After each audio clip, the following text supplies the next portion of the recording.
আমি গেলাম। I went. আমি গেলাম না। I did not go. আসসালামু আলাইকুম ওয়া রাহমাতুল্লাহ। আশা করি সবাই ভালো আছেন। আমার সাথে আছেন আব্দুল্লাহ রিবাত। আজকে আমরা পড়বো পাস্ট ইনডিফিনিটের একটা রুলস, যেটা হচ্ছে সাবজেক্ট প্লাস ভার্ব টু। আমি গেলাম। I went. আমি গেলাম না। I did not go. তুমি বললে, You said. সে দেখলো। He saw. সে দেখলো না। He did not saw. See. তুমি দেখলে।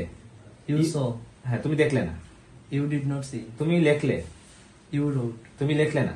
You did not write. তুমি কি লেখলে? Did you write? তুমি কি লেখলে না। Did not you write? সে কি বললো? Did he Did say? he say? সে কি বললো না। Did not he say? আমার ভাই কি খেললো? My brother.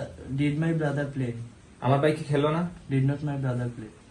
কখন আমি খেললাম? When did I play? কখন আমি খেললাম না। When did not I play? যখন আমি বললাম।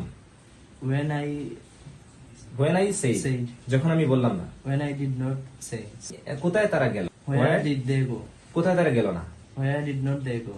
আমার ভাই কি লিখলো? Did my brother write? কোন জায়গায় আমার ভাই লিখলো? Which place did my brother write? কোন জায়গায় আমার ভাই লিখলো না। Which place did not my brother write? অসংখ্য ধন্যবাদ। আপনারা সবাই ভালো থাকবেন। আসসালামু আলাইকুম।